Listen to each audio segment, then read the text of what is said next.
U.S. military has sent 4 of its naval destroyers to Alaska, after quote, patrolling near the Alaska coast. Newest Northern Command spokesperson said the ships are not considered a threat, and joining U.S. now live from the Pentagon.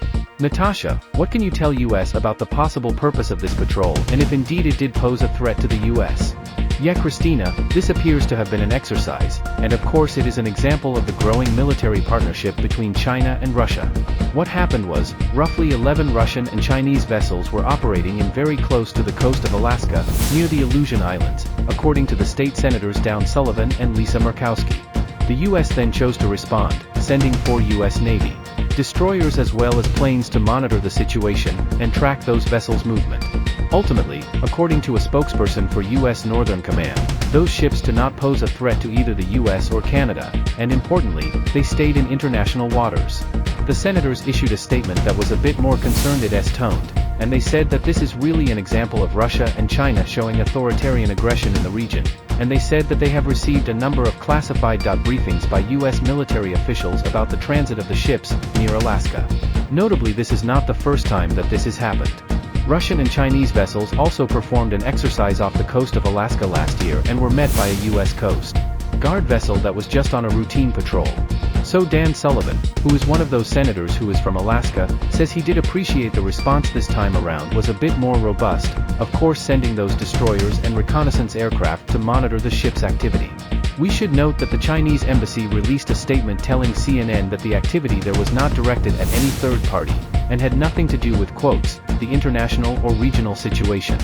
So obviously they trying to downplay it here, the US reiterating that the principle of freedom of navigation emphasizing that they were in international waters, an important point the US has to make here, because the US of course conducts these types of exercises off the coast of Russia and China pretty routinely as well. That's great context. Natasha Bertrand there live for US from the Pentagon. Thank you. Philippine government condemning China for taking what it calls aggressive action against a Philippine ship on Saturday. Manila has summoned the Chinese envoy in protest. Mark Stewart has the story. The Philippines is condemning China, accusing it of using a water cannon on one of its vessels, as a quote, dangerous and illegal practice. This video is from over the weekend, showing a Chinese ship purportedly firing water at the Filipino boat. Smaller sized compared to the Chinese Coast Guard ship, the much smaller Philippine boat was attempting to deliver supplies to a Philippine military installation in the South China Sea. So context. These waters have been a source of tension between the two nations. Beijing claims it has its own, yet Manila feels it has a right to. A 2016 rally from the head contends that Beijing has no legal basis to claim historic rights to the bulk of the South China Sea. China has ignored the ruling. That incident has prompted the Philippines foreign minister to deliver a complaint letter to the Chinese embassy on Monday.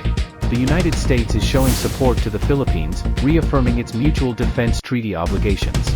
Australia, Germany, and Japan also have weighed in, calling the Chinese action dangerous and destabilizing. Mark Stewart, seated, Tokyo.